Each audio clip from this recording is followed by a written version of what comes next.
коопсуздугун көзөмөлдөө жана жол кырсыктарын алдын алуу боюнча курч маселени көтөргүм келет.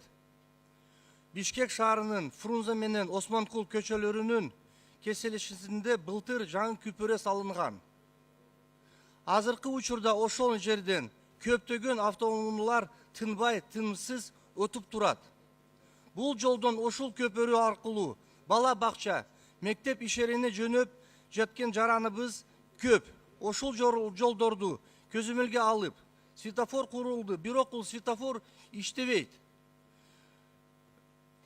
Элбетте бул биздин шаар тургандыктарды ыңгайсыздыкты жаратат. Өмүрлөрү кылдын учунда турган коркунуч жараткан бул кырдааларды тез аранан ичинде чечпесек, жол кырсыктарынын саны көбөйөт. Жарандарыбыз жабыркап калышы мүмкүн.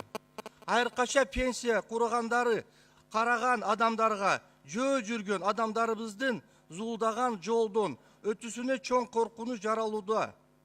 Ал эми унаа айдаган айдоочуларга көптөгөн кыйынчылыктарды жаратып, жол кырсыктары көбөйөт. Сиздерден сураны жарандарыбыздын коопсуздугун көңүл буруп, светофор жана видео көзөмөл системасын орнотуп, жол коопсуздугун сактоого тийиштүү шарт түзгөнү карап бериңиздер. Дагы бир маселе айткым келет. Жума күндөрү, жума намазга байланыштуу шаардан көптөгөн көчөлөрүндө авто тыгындар байланыштуу ыңгырсыздыгы жаратып жатат. Бул суроону дагы чечип бериңиздер. Ал эми маи кызматкерлерини Алланын ыраазычылык үчүн ушул ыйык күнү жол маселелерин тартипке келтирип берсеңиздер. Жарандарыбыз тыгынга турбай, жол кырсыктары азаймак.